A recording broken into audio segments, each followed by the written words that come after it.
بسم اللہ الرحمن الرحیم۔ دوسرا اصول شکر۔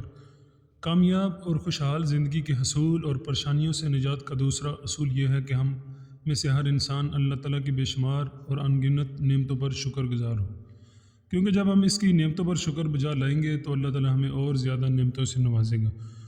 سورہ ابراہیم میں فرمان الہی ہے وَإِذْ تَعَذَّنَ رَبُّكُمْ لَئِن شَكَرْتُمْ لَأَزِيدَنَّكُمْ وَلَئِن كَفَرْتُمْ إِنَّ عَذَابِي لَشَدِيدٌ۔ اور یاد رکھو تمہارے رب نے خبردار کر دیا تھا کہ اگر شکر گزار بنو گے تو میں تمہیں اور زیادہ نوازوں گا، اور اگر ناشکری کرو گے تو پھر میری سزا بھی بہت سخت ہے۔ اس آیت میں اللہ تعالیٰ نے اپنے شکر گزار بندوں کو اور زیادہ نعمتوں سے نوازنے کا وعدہ فرمایا۔ اس سے معلوم ہوا کہ اگر موجودہ نعمتوں پر اللہ تعالیٰ کا شکریہ ادا کیا جائے اور انہیں اس کی اطاعت میں کھپایا جائے تو نہ صرف وہ نعمتیں بہار رہتی ہیں بلکہ اللہ تعالیٰ مزید نعمتیں عطا کرتا ہے اور اپنے شکر گزار بندوں کی زندگی کو خوشحال بنا دیتا ہے۔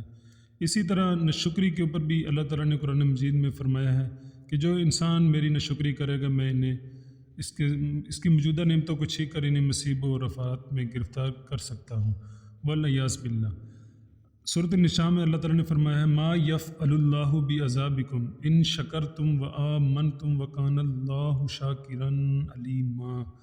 اگر تم لوگ اللہ کا شکر ادا کرو اور خلوص نیت سے ایمان لاؤ تو اللہ تعالیٰ کو کیا پڑی ہے کہ وہ تمہیں عذاب دے، جب کہ اللہ تعالیٰ بڑا قدردان اور سب کچھ جاننے والا ہے۔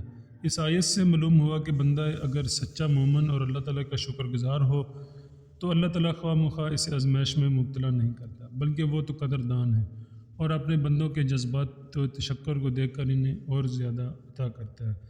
یاد رہے کہ شکر دل اور زبان سے ادا کرنے کے ساتھ ساتھ عملی طور بھی بجا لانا ضروری ہے، اور سچا شاکر وہ ہوتا ہے جس پر اللہ تعالیٰ احسانات کرتا ہے تو وہ اس کے پہلی سے بھی زیادہ اطاعت اور فرما برداری کرتا ہے، اور وہ جتنا اسے اپنے فضل سے نوازتا ہے اتنا ہی اس کا جذبات محبت اور اطاعت زیادہ جوش میں آتے ہیں اور وہ ہر طرح سے ان کے شکر کا اظہار کرنے لگتا ہے۔ دعا ہے کہ اللہ تعالیٰ ہمیں شکر کرنے کی توفیق دے اور اللہ تعالیٰ کی نعمتوں کی قدر کرنے کی توفیق دے۔ آمین ثم آمین۔